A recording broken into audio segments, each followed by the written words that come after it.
I am LOMACHENKO. You're watching Dante's Boxing Nation.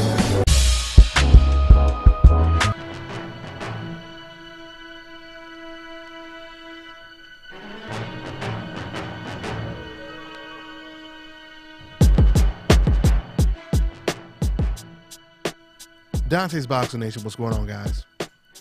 Well, it looks like Vasyl Lomachenko, he'll be making his return back into the ring, fighting for another title against Panama's Zezril Corrales, the WBA champion.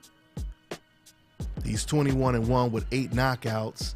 Now, I know that doesn't sound extremely impressive, but the Panamanian, he pulled off a pretty big upset when he knocked out the previously undefeated Japanese champion at the time, which was Takashi Uchiyama.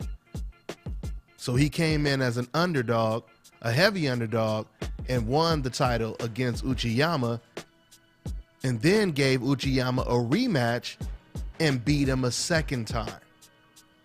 So with that on his resume, that will make this a better win for Lomachenko if Lomachenko beats him, which he most likely will beat him. You know, I really want to commend Lomachenko because he's doing something that only a handful of fighters are willing to do today. And that's move up in weight, face tougher challenges, guys that are big punchers, undefeated fighters, etc., etc. He continues to challenge himself by taking on all comers and facing all champions. Now, I truly believe as long as Vasyl Lomachenko doesn't go up to 140, and as long as he doesn't fight Guillermo Rigondeaux at a catch weight, I really can't see anybody beating Lomachenko at the time. Now, I mean, I know there's always new fighters emerging and popping up out of nowhere, but right now, I just can't see anyone beating him outside of those fighters that I just mentioned, and I say those fighters. When I say if he moves up to 140, we know who's at 140. That's Terrence Crawford. And even Lomachenko himself surprisingly gave Terrence Crawford a lot of respect. He really praised Terrence Crawford. So we already know that even Lomachenko knows what time it is when it comes to moving up to 140 to fight someone like Terrence Crawford. But like I said, once again, outside of a Terrence Crawford, you know, and a Guillermo Rigondeaux that's not too small going up against Lomachenko, I don't really see anybody beating him right now. Now, I know Gary Russell, he's been very adamant. He's been aggressively calling out Lomachenko, and that rematch will be interesting.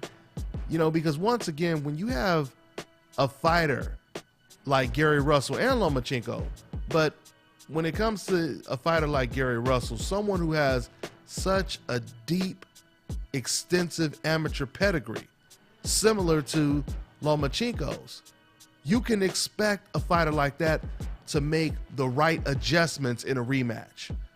Now, there's no guarantee he would beat Lomachenko in a rematch, but I could see him making the necessary adjustments in a rematch.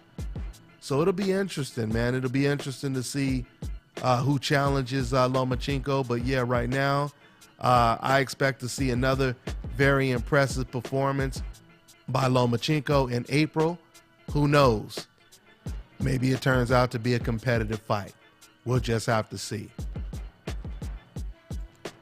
Now, and I did see highlights of the Corrales knockout when he knocked out Uchiyama, but I didn't really watch the rematch. So maybe I'll go back and watch that rematch because it was a 12-round decision that Corrales won in the rematch.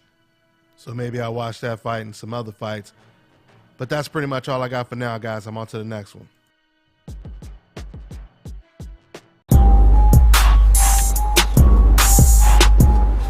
This is Bobby, and you're watching Dante's Boxing Nation.